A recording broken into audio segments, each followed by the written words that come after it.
Welcome in everyone to a special episode of Mario Kart Tour. Thank you so much for joining me. In today's video, I will be firing off all three of the Token Shop gold pipes that we have. So maybe we'll get something good there. And if not, we also have a chance in the all clear pipes. I'll be finishing the final challenge for this 3rd anniversary tour, getting a 4th gold pipe there. And then we have 2 freebies on the week 1 pipe. So lots of opportunities to build stuff on the account. After I do those pipe launches, we'll take a look at my complete inventory showcase. So this is an opportunity for me to share my thoughts and approach to the game, not just in the year in review, but also moving forward. So for all of you out there who have been asking me, when are you going to use your rubies, or why don't you use your rubies? Well, this will be the video for you. So in fact, since that question gets asked so many times, I'm expecting this to be my first 1,000,000 view video. Let's make it happen, right folks? Of course, if that sounds good with all of you, please show your support with the channel by leaving a like on this video and subscribing. Thank you so much. All right, let's start off with those Token Shop pipes. We have these 3 gold ones. This is the standard high-end selection, which keeps having items brought to it. We have the sneakers, one of the recent ones, the platinum taxi, right? So many different options that can come from these. It's really kind of a needle in a haystack if you're looking for a specific thing. But over the long haul, given, look, I have 4 of these to fire in this tour, and many tours, there are multiple of these, reasonable chance to pick up one that you desire over the long term. So let's see what we can get out of these. First one up. They're all gold, so we don't have to sweat about that one. Do we? Oh, we have a driver. That's interesting. Okay. We start off with Daisy Swimwear. Hey, would you look at that? She was the first major value alert I put out. That's pretty cool. I like that. All right, another triple banana user in the books. Very, very nice. I approve of that. All right, I think that pretty much makes the whole show now, right? Was not expecting one to be that good. Here we go, Head Honcho Dupe. Has some decent Kong overlap, but it's a year 1 card, so not anything special there. That's more or less your typical gold pipe in these things, right? So the 3rd one up, what do we got here? Okay, a Swooper Dupe. Hey, that's pretty good actually though, because I do use this on a number of courses, particularly my high scoring course on Rock Mountain T with Funky Kong. So you can see I've already done a few purchases on that from the daily selects. Now it's 4 away to level 8. That's pretty cool. I think that's going to be a win. Even though the course coverage on that, nothing is optimal about that. But we're going to talk about, the kind of approaches that you can take to the game, since, you can't just play for a screenshot in history, right? These things are dynamic and they play out over time. So with all that being said, I guess let's fire off the week 1 freebies now. We have these 2, and then we'll do the all clear pipe to finish it off. What do you say on that, right? We have a greenie here. Yeah, I think if these 2 are green, we don't want to end off with that, do we? So just a normal glider. Would you look at that though? That's one of the other ones I have maxed out. So I recently pulled the pipe buggy, and I think that's my only other maxed normal. So we're going to confirm that momentarily, but whoa, wow, we got a gold. So pretty crazy actually to have pulled for coins, because like I said, I only have those 2 items maxed out, other than the Funky Kong that we recently took to level 8. But could this be a Funky Kong? We'll find out right now. Oh, wow. Would you look at that? I guess they want me to run on the sus train here. I called this glider sus because it starts off with 10 courses of value. Wow, that's really a nice pull. That's tremendous, honestly. Love the aesthetic on that. So that's going to be one. We're going to have to find out which Kong wants to race with this one the most, right? Because they like to look through my inventory and say like, okay, this one's for you, and right? So we'll figure out that later on. But anyway, let's do the big reverse race here. And in fact, maybe we'll do that now. Why don't we just say, White Waves. That feels like funky, right? We're going to go with that. That's a funky glider for sure. Oh yeah, and it's top shelf here. So, oh yeah, that looks good. So this is going to be Funky's new glider. Very, very nice. We're going bottom shelf too. The one time I did the big reverse race, I noticed that the bots did some funny things. So we're gonna see what we can do here. Yeah, look at that. Not such a good line on that. We know what they're up to here. But they can get a lightning though. Remember that the last time we raced with Funky, that was on Neo Bowser. I was very surprised by that. So maybe we'll get some smash hits. Nah, we despawned on the Mega Shroom by that. But yeah, you can pretty much beat these things on lines. Look at that. It went into the red section on the ramp there and slowed down quite a bit. Oh, it went into its own banana. Did you folks see that? Oh, that's soft.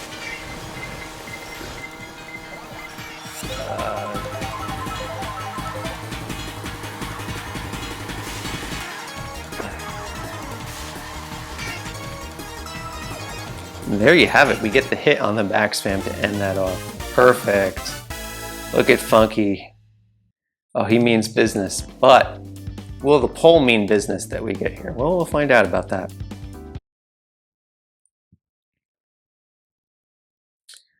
So here we go. All cups cleared. I haven't grinded out as many courses as I was anticipating to this point. Just kind of the whole atmosphere of this tour really changed seeing that special pipe. I'm pretty sure that's going to ring familiar to many of you listening into this, that there was so much buzz and enthusiasm about this. And now even moving forward, I mean, certainly I'm very excited about the Spotlight Shop. Don't get me wrong at all there, but there's our little Dixie though. She's in her soft swerve there. All right, so, but yeah, I wish that they would have showed a bit more goodwill towards the players, that, you know, every time they come out and they say, thank you so much for playing our game and supporting our product, right? They put out a pipe like that and they show their true colors, and it's not the best look, but we'll give them an opportunity to make it up to us. We have a driver here. Okay, Penguin Luigi. He's actually served me well in the past on some of those RMX Rainbow Roads. I think I had some really sensational runs with him as a level 1, like double coin, banana frenzy type of runs that just totally demolished the AC target there. But that's all very good. And we finish up this, so we're gonna get the coins.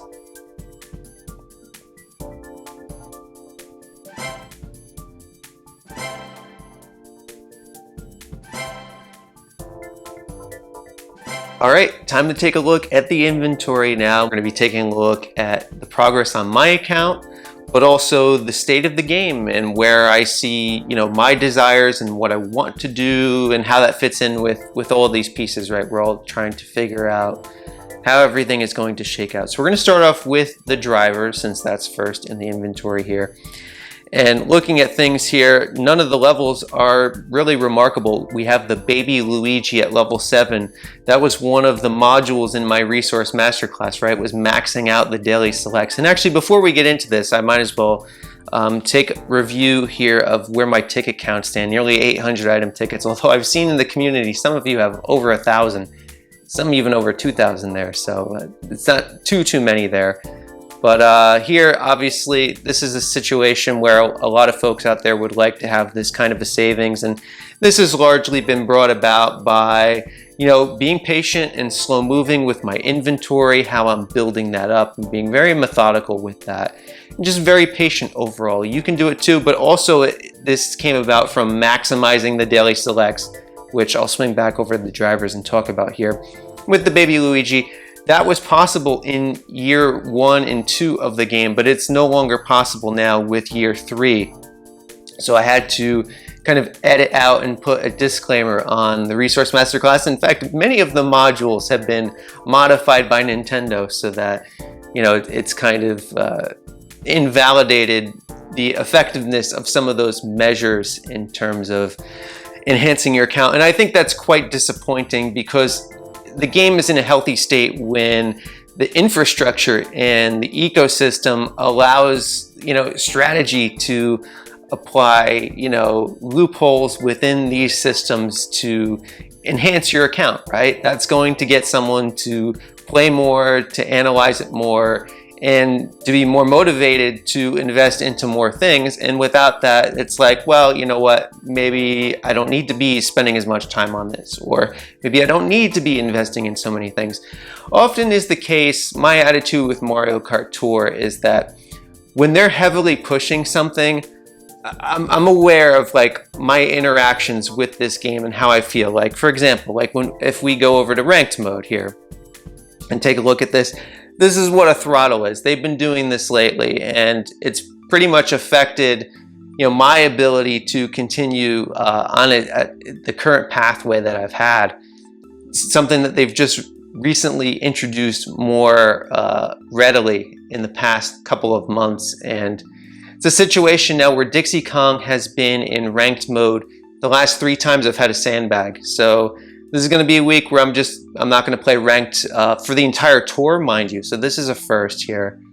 And we're just going to wave the white flag on the white knee racing suit. And look, when they try to push you to do a certain action, I go the other way, right? And if that, you know, alters the kind of content here, look, I don't play this game just for myself, right? I started playing, I'm a major Kong fan here. It's also, you know, what we learned through the community. And just because I'm not focusing so much on the accolades of my game, that doesn't make any kind of significance to me personally, right? It's through our dialogue and discussion within the community here, and I'm still learning things and sharing those things. So just because I'm not pursuing some magical number or something of a tier, it doesn't mean anything, right? You don't need that number in the upper right-hand corner to validate your abilities in the game, right? Those of you who race with me, who, you know where that stands. So you don't need to chase some kind of number to solidify who you are as a player, right? You can define that for yourself. And that's kind of the postmodern approach that I'll be taking to Mario Kart Tour moving forward. You know, if they want to continue with these predatory, aggressive elements, the throttle was something that I had showcased last year, and then they took it away, right? Several months after I said in my advanced theory class that they're doing this thing, they took it away. And then somebody got the genius idea with these ranked rewards. Oh, we should put that back in. Well, you know what? I'm going to go the other way then. And if it doesn't look very appealing, then, you know, maybe make your game more friendly. Just a thought. Anyway, let's go back to the drivers here. So the other normals here, not much to look at. And as we go into the supers, what's interesting about the supers is that they benefit from having the cup boost as being in ranked mode, right? Yeah, some of them, at least. Certainly Diddy Kong, my favorite character in the game. The reason why I even downloaded this game in the first place has not been seen in ranked mode in nearly 2.5 years, which is, you know, over 800 days. Quite sensational. And they could just simply put the Diddy Kong Cup in ranked mode, but they haven't done that. Certainly it could have happened this tour, but they did Dixie Kong instead. It's interesting how they kind of view the Kongs overall as like, you know, Dixie is almost like a clone to Diddy for them. It's just as funky, right? And the Bowser versus DK tour was like the DK clone. It's very disrespectful though to a character in the Kongs overall, right? The Kongs are one of 6 drivers that have been in every single installment of Mario Kart, all the way back to Super Mario Kart. And the fact that they have not had character representation in over 2 years, that's the reason why I say that I've cryogenically frozen my account, in that I'm not pulling on the pipes, I'm not investing my tickets, I'm not, you know, chasing the wheel, as I call it. When you're on the wheel, when I say that expression, it means that it's like the rat race, right? You're spending your tickets to win more rewards, just to pull more pipes, spend more tickets, on and on and on and on, right? And you can subvert that model. I've shown it in my whole series of content over the last year. You can tell from the supers who I really value, and that is Mario. Certainly, he's level 7 and triple capped. I've had a lot of nice runs with Mario. He's been pretty strong for my account, just because the Mario Cup is the #1 cup that they use for ranked mode representation, and that makes total sense. He should be. He's the mascot of the game, right? And then coming in a close second, we can see Rosalina there, right? Level 6, and still just at the base capping, no less. You can see I also put a lot of favoritism on Peach and Toad, who have very frequent representation there, as well as King Boo. King Boo is more in the past though. Certainly his value has not looked the same in year 2, but he was already at level 7, and the one opportunity I had to take him to level 8, it was really too good to pass up in that particular instance, because as we can see, my super tickets aren't really being put to use, and I'm certainly not going to be putting them into things like, you know, Daily Selects Bowser or, you know, any of these other ones, right? Because the coverage overall on all of these supers, you know, if we take a look at Wario here, you know, the representation on these things is not really well fleshed out, but you know, certainly our guy here is you know, Exhibit A on the neglected scale. And certainly after we came forth with that feedback last year, they did provide a little bit of middle shelf value for which it could receive future cup boosts through having the cup named after Diddy Kong. Not all of these are very valuable. For example, the Maple Treeway RT is just overlap with DK Jr., but some of these could be quite useful, and you know, we're just waiting to see, you know, when they want to recognize that they have these beloved characters in their game that aren't just a part of the core audience, right? Because if you're trying to, you know, excite the entire fan base, right? For example, all these characters, we can scroll through this whole list of characters. And with that being said, there's really only been a dozen characters that have received treatment in 2022. So this is all just fluff, right? So many of the characters have been forgotten. I mean, even Toad, right? The last high-end Toad that we can see here should have been Penguin Toad right here. Yep. This was the Snow Tour in February 2021, and it was also the last time we had Pauline Rose. That was in the Peach versus Daisy Tour. They gave us a new Pauline alt there. So there's not been any representation for those characters since that point, but that's even still better than it's been for Wario and the Kongs. And if we scroll down here to where the baddies are, right, this is where all the fun happens. Actually, you can get some pretty good course coverage overall with these characters, since the kind of overlap in theme that they get and also the timing of when they're released seems to pair favorably for, you know, more expansive course coverage overall. But that's shifted a little bit in year 3 of the game, with some of the release schedules having been changed somewhat there. But if we can see here, this was our last Wario character, right? Wario Cowboy. This is now a standard high-end, so available in the all-clear pipe as well, with, you know, Daisy Swimwear and all the other ones there. So that was July 2020, and then DK Jr. was August, first week of September in 2020 as well. So, you know, moving forward, you have a choice basically, right? And being that I'm a free-to-play player, you know, I strongly value the kind of time and commitment that it takes to get these resources, and the game has opened up quite a bit over time, but still, I would like to keep my options open for when, you know, they do provide that character treatment to really have unlimited potential, or to have the fullest array of options that are available for me, and then, you know, go from there, because every decision then can be that much more efficient and directed into the goals and aims of what I personally enjoy from this game. And that's the message that I share here on the channel, because, you know, it's unlikely that many of you out there are the same character interest that I have, and that's cool, right? But the words that I state and the approach that I take can be adapted by you folks out there who might have different interests, such as you might be interested in Bowser, or you might be interested in Shy Guy. And while it might be difficult to relate to some of the patience and perseverance that's had to go on into that, because, like, for example, like if you're a fan of like Yoshi or Shy Guy, you know, just imagine if the last high-end representation you had there, well, for Shy Guy, we can see it would have been Pastry Chef. So imagine if you didn't get any of the ninjas or any of that, or any of the ranked supers even, right? And if you, like Yoshi is another one. Like, what was the last Yoshi before DK Jr., right? Egg Hunt. This was my first tour. And I got him on the, like one of those forced 10 poles that they make you do, or whatever it was.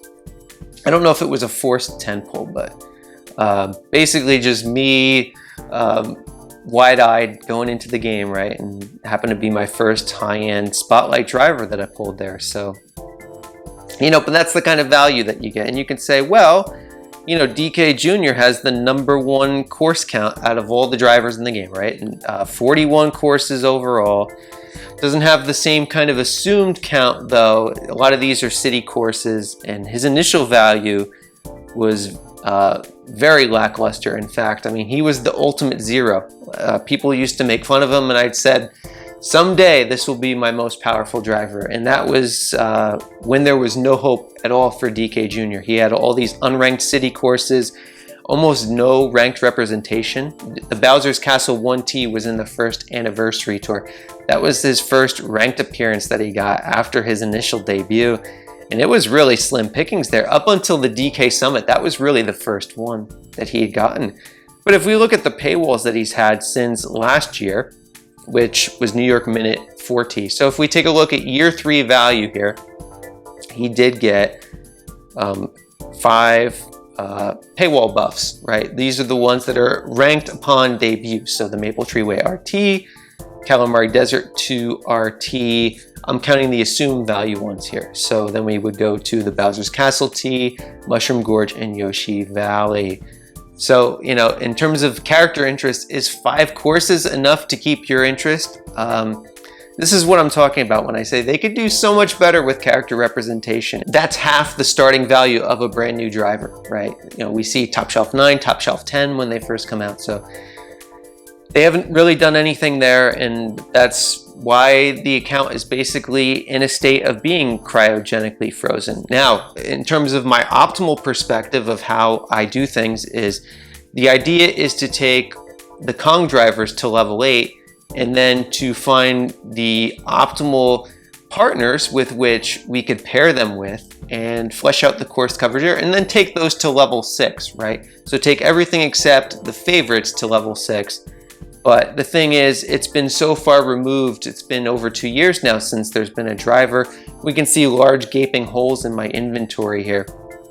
And I'm not going to invest in things that are currently optimal when, you know, if there is a 4th high-end Kong driver, then that could completely change the dynamic. And those free-to-play resources are quite valuable, right? And especially, like, am I personally going to support the ecosystem when the kind of content that they're bringing in isn't supportive of the thing that I, you know, signed up to play the game for? You know, it's a really tough choice. You know, most of what I do here is about being a minimalist player. I've learned a lot being a minimalistic type of player, and I'm able to pass on all of those details to you. And I think the wealth of information that I've learned has been extraordinary. I think it's even more valuable than personally just playing for my own progress in the game, but rather to enrich the experiences of all of you out there. The drivers are the most restricted part of the inventory here because everything has to be funneled through what the favorites are. Like, one of the most profound times for me in playing the game was when I was forced to use Lemmy over here instead of Dixie Kong in Ranked Cup circa the Summer Festival Tour in 2020. And that moment just really, it characterized a situation where I wasn't in control of the performance and the reward that I wanted to receive along with the progress of my account. So from that point forward, I really started to analyze and dive deep into the details on, you know, just how these forces interact, right? So we could see I don't invest into Coinbox at all. PGP is my only one that's level 4, and that's done through the free ones, basically, right? The ones that are available in these different token shops on multiple occasions, most of them through the rally tours over time. We could see, you know, Peach Vacation, I haven't even worked on her base points yet. She was available in one recently. The last one that I really felt good polling for was Pauline Party Time, which was right before I started on YouTube, actually. And her value fell off the map right after polling for her. And it was actually Party Time Lakitu who ended up carrying me for a while there. But the value that I saw for Coinboxers as a free-to-play player was middle shelf coin box, which at the time, the way that the algorithm worked, and it still does, in fact, when you don't have a driver, it kind of changes the ranked pairings. Like most people think it's just like load out, load out, load out, but that's only when you're pushing on the leading edge of what you would expect to find in your ranked cups. You know, if you're someone that is playing a nuanced strategy who you can show, you know, greater than 100% on your spreadsheet, but you don't always endeavor to achieve that, you know, you can, you know, have like 20% on your spreadsheet and then go to a 100% when it's called on. And you can really manipulate to an extent how your ranked opponents look, which I've done, you know, across the entire year for the most part, until just this tour really, with the, you know, ranked throttles that have been ramping up over time. But we can see the middle value here on Pauline Party Time was what was so desirable to me, especially on those city courses, because before the modern era of Mario Kart Tour, where all 4 cities are in ranked in upon their debut, and it has more favorable buffs that they apply to that. You know, some standard high ends. You see some, you know, cup boosted super drivers, for example, getting in to play there.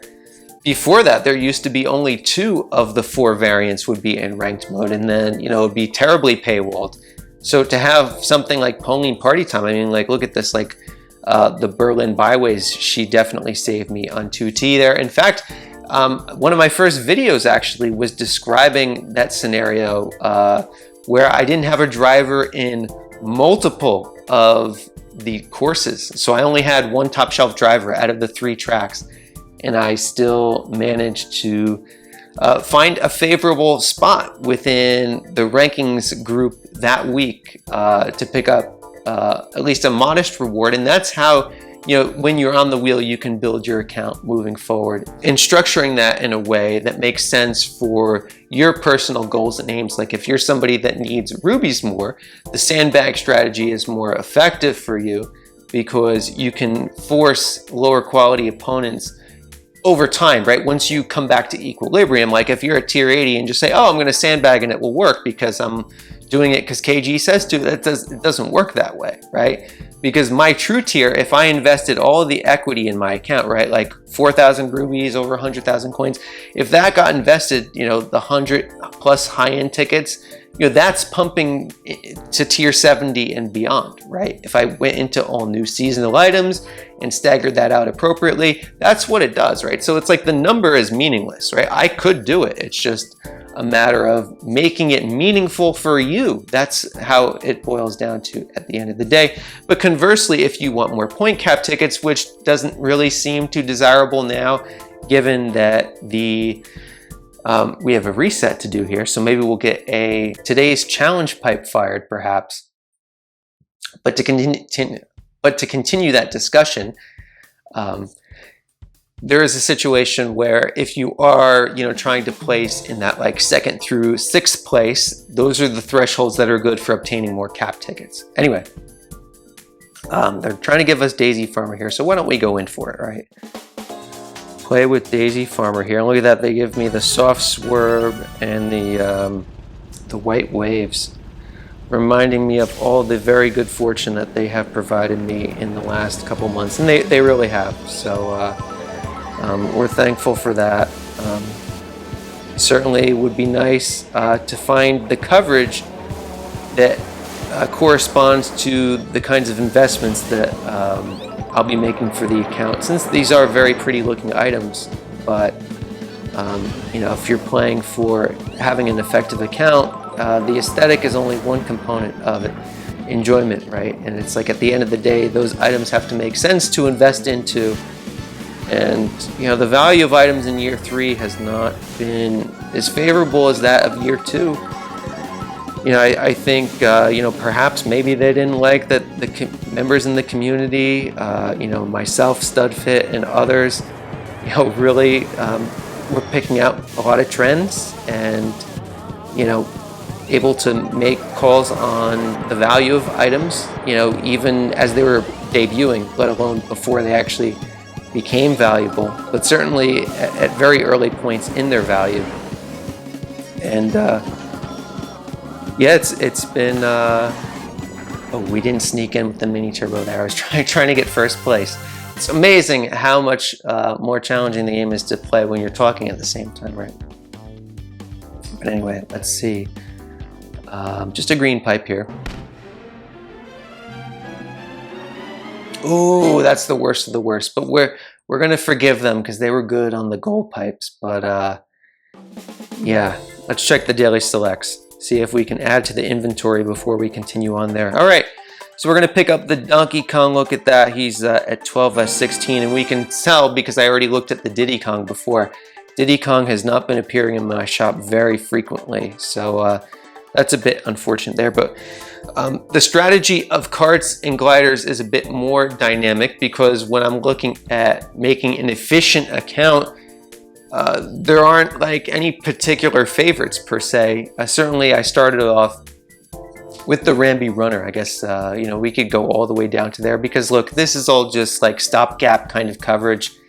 You know, we could see the Birthday Girl I invested into, the Pipe Buggy is another one, and then we look at the supers here real quick. Really not many of note. The Soda Jet is one that I invested to when I was on the wheel in year one. The Egg one is also a cart that features a lot with Peach, so this is kind of the tone setter for how I'm going to talk about how I approach the coverage with the Kongs, with the carts and gliders here, and that, you know, picking parts of your inventory that match that of your other investments in the driver. So, you know, Peach does match up on Yoshi's Circuit, for example, with that Egg one cart there. And then we can see here I went into the DK Jumbo only recently. That was with the King Boo, right? Because the value on super tickets has steadily declined over time as these things see less and less representation. You know, the Power Wing was very powerful on my account, overlapped with the Kongs, with Diddy Kong and Funky Kong, but the Ramby Runner invalidated the Power Wing, so I have not touched that since May 2021. And then one of the rare items on my account is probably the Chrome DK Jumbo there, but we can see I double capped it just as a quality of life to get the base points up, expecting to compete in this week of ranked mode, but that's not going to be the case now. So the 5 cap tickets don't make any kind of a difference since there were already so many to have. But yeah, that quality of life improvement will not make anything of a difference there. Looking at the high ends now, what can we spot here? Well, one of the first ones I invested into was the Platinum Taxi there, and that's because it did have good Kong overlap. So initially that was the only way that I was really looking at it, but largely I was saving on investments. Like we see all of these low-level carts. I mean, the Red B Dasher was largely invested into just through pulling it. It was through multiple all-clear pipes, and it's been available in token shop pipes, so I don't even think I've put a ticket on it. If I put a ticket on it, it was just a single ticket because it was begging for it to get to level 5 there, but that may have been all organically through coin purchases and all clear pipes. You know, otherwise we see, you know, just a lot of level 1, level 2, a couple of level 3 carts. It's very easy to forget about all the duplicates that we've pulled through time in those all clear pipes, is it not? But there's the Ramby Runner. This was the one little shining spot of 2021, and not only was it a Kong themed item, but they gave it very respectable value to boot. It is still optimal in combination sizes 3 and larger, and that's looking at the entire metagame, but also it does have a fair number of overlap with the Kong drivers. So my personal approach to how I do inventory with carts and gliders is both referencing the optimal list that I put out in the Discord server. Link is in the description below. I update those every single tour for level 6 investments and level 8 investments. In my particular case, cross-referencing that to what's optimal for the family of drivers that I'm invested into. So what we can do with a Turtle Dude's coverage optimizer is with a specific CSV file that contains only the courses that the Kongs track, we can see what would be the optimal carts on just the Kong tracks alone, But that, of course, reveals a lot of suboptimal picks overall, such as like, this green apple cart. This is one of the top Kong overlap carts, but its value is paltry, right? It's year one, reflective of the kind of coverage that they represent within the economy of Mario Kart Tour. So that's one I'm never going to invest into, right? It's finding ones that provide a hit on both fronts. Those are the ones that really power the account forward. So the Rambi Runner is absolutely perfect for that. If they were to come out with another Kong themed cart that presented, an abundance of coverage with a respectable degree of overlap, that would be one, we would pump up to level 7, level 8 immediately. And, there's not many out there that can do that, because the other one that you remember, I didn't pull on the pipe for over 6 months, and then my birthday rolls around and they just decide to say, hey, let's put the yellow off-roader out there, right? So that's all the way down here. Level 6, right? And this is a cart that I've been tracking for quite a long time in the coverage optimizer. Was increasingly becoming optimal over time, and I pulled on that. And many of you out there, like everybody in the audience, you keep me honest. You're like, why are you pulling for a cart KG? What's going on there? And of course, this is now, the number 1 cart in the game. All of the trends in the analytics were pointing to that, right? But it wasn't just like, oh, KG's pulling because it's going to be number 1. No, that's not true. Not at all. In fact, the reason was because of the Kong overlap here, right? And, it was 9 or 10 tracks. Certainly it becomes double digit when you factor into account the potential cut boost that the Kongs could get. So a couple of these are middle shelf Kong tracks. I went through a very in-depth analysis of that ahead of my pipe pull video. So kind of provides some of the context for why I was doing that, but certainly worked out beautifully. There aren't many carts left that can do that. One that I've been very coy about saying, but I might as well just say it now because the game has changed so far. I might not even require this in my strategy moving forward. I might be patient with it. Is the jukebox buggy, right? I think that's still at the bottom, is it not? No, I think it's actually up top here. It would be nice if they introduced a way to sort these items. Yeah, here's the jukebox buggy. So this one provides new Kong coverage on 7 courses overall. Not that I don't currently have coverage for those, but this is a high end and one of considerable value, right? Like, there was a point in time when the jukebox buggy was the number 1 cart in the game. The yellow off-roader has taken over that crown. So the jukebox is looking like it's actually not optimal at all at this point. But it's just like 1 track off of optimal, right? That's the funny thing with optimal coverage. You don't chase that in the moment. Just because the jukebox buggy isn't currently optimal doesn't mean it's still not a good cart to invest in. It's still presenting, over 97% of the maximum efficiency that you can provide your account in those situations.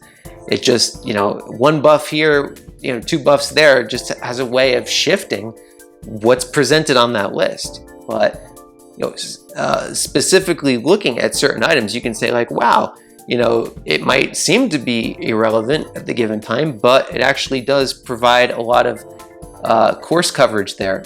And the added track count that it would help with the Kongs is such that it stands out more than most of the rest of the carts that blend in well with my existing investments. But that could all change down the road. And it hasn't even been made available yet. It hasn't been available in a pipe. The Spotlight Shop is coming up next. And one of the number 1 questions out there is, will my account look any different with the Spotlight Shop? Certainly the likelihood of me going into a Spotlight Shop for a specific cart or glider is much improved over what it would have been to go into a pipe for such an item, right?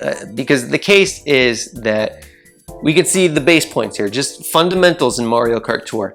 Base points cap out at 400 without putting in the cap tickets, right? And that goes up to 700 if you're putting in the cap tickets.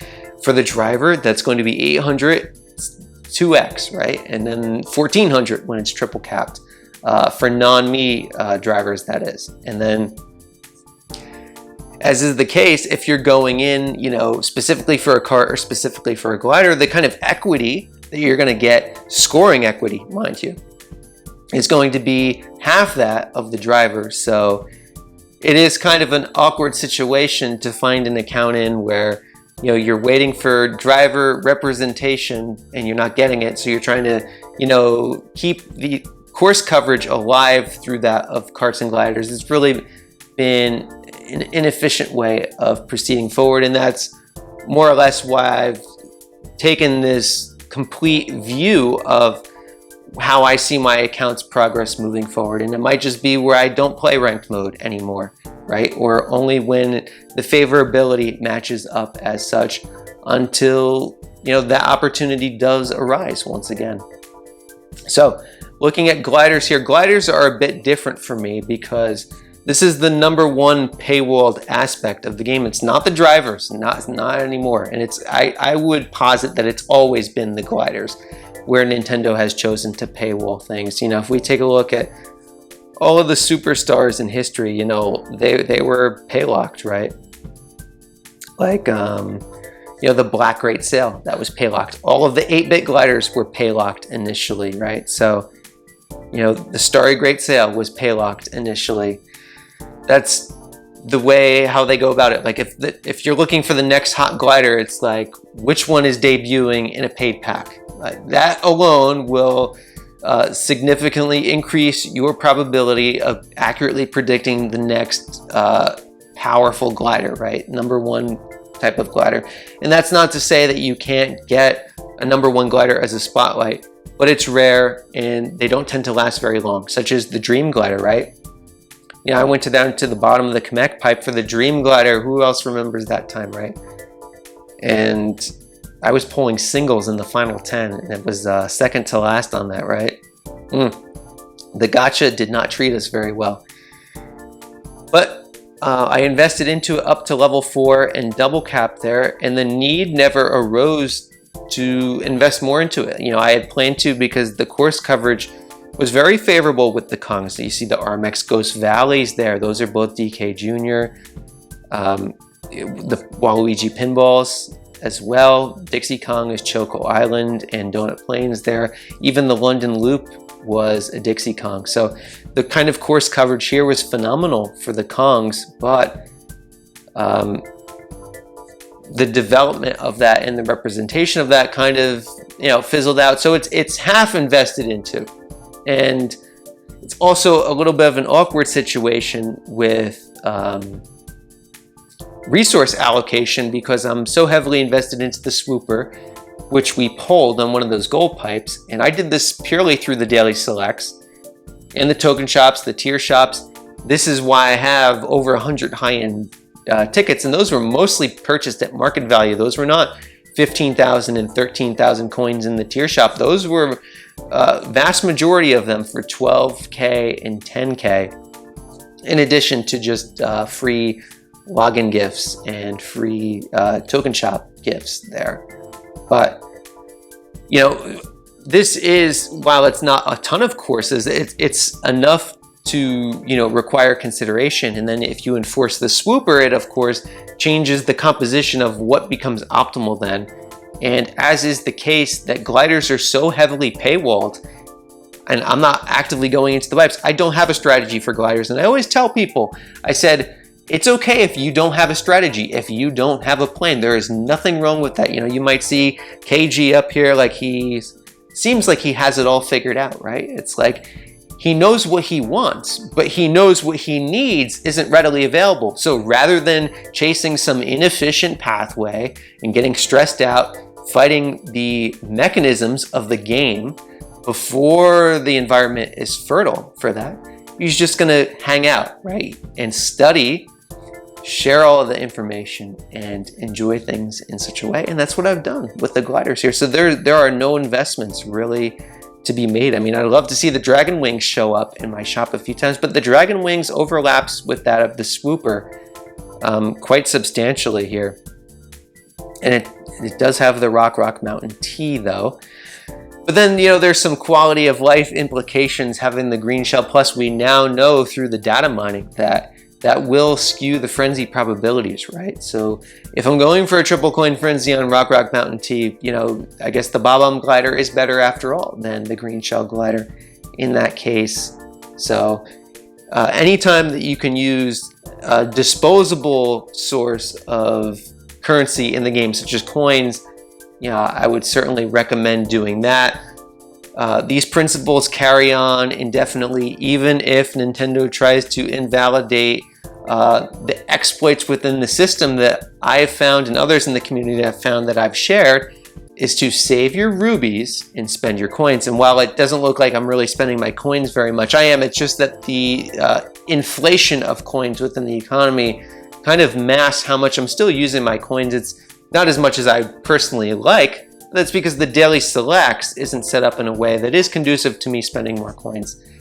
And that, you know, we already purchased the Donkey Kong for today, and I purchased over 20,000 with a cart, high-end ticket, and the Strawberry Donut glider, which is a really good one for my account. Also with the Starry Great Sale. So these are the ones that are available through the standard selection. These are the ones that I've made the investments on, right? Because they're both optimal and Kong overlap. You know, if we scroll through here, we can see the Royal Raceways. Royal Raceway T is a Funky Kong level unlock track. Royal Raceway R is Dixie Jr. overlap there.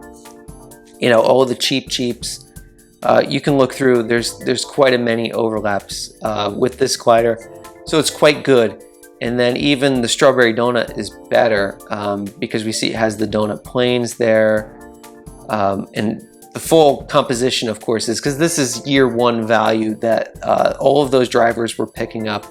Even picked up the DK Summit R, which is a very powerful track because it collides with Rambi. That's probably my most powerful loadout, is DK Jr., Rambi Runner, and Strawberry Donut. So that's kind of how you can piece together your inventory.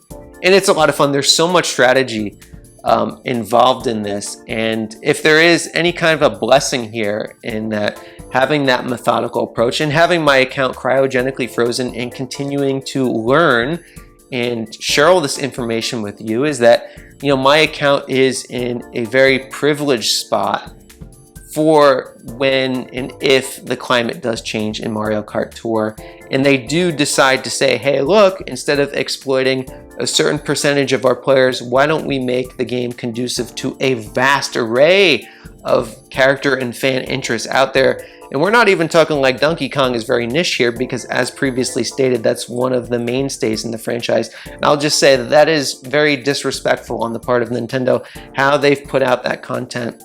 They have not done enough there. And I try to also emphasize how that is the case for other drivers like the Wario, the King Boo, Toad, Pauline, and so forth, right? The Koopas and the Koopalings, you know, there's so many things that, you know, we would love to see. Just a single representation could push a character interest forward, an account that isn't just focused on investing into that driver, but also the complementary carts and gliders that go along with said strategy for, you know, a minimum of 6 months, but likely a year plus, especially if, you know, maybe that is a rarer pull. Maybe they're looking at their analytics very carefully, right? And maybe that will garner some kind of extra course coverage. Well, then suddenly that's extra courses then that you have to invest into a cart and a glider for, which is a win-win. It's a win for Nintendo because that's going to be getting a larger market share of the players investing into their economy, as well as the players have a lot more thrills and finding enjoyment in items that, you know, maybe they wouldn't had it not been for, you know, the thing that they really value in the game, corresponding to that and sharing quite a lot of value there. So that'll conclude my look at the inventory.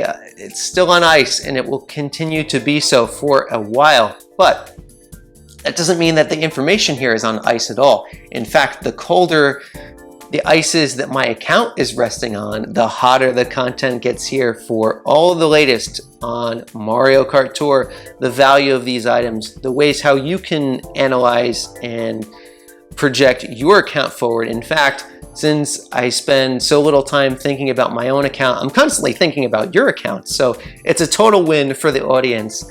It's so much fun to discuss this game, and I really do value the interactions and seeing you succeed at your goals in this game. Kind of a little bit vicarious for me to enjoy some of the things that they could potentially do for the Kongs, but don't, through the way how you approach the game. And it's so enjoyable, and I appreciate that so much. So with all that out of the way, if you found this insightful and entertaining, please show your support by leaving a like and subscribe to the channel for more. We're going to be breaking down the entire Spotlight Shop. It's going to change the game. I've been saying it for several months, but just what that will mean, the exact analysis and breakdown of the cost of those items and what that confers about the value and projecting that value moving forward. We're going to be studying that in great detail, and if you want to stay on the know for that, you know where to find that information. So take care, everybody. Have a good one.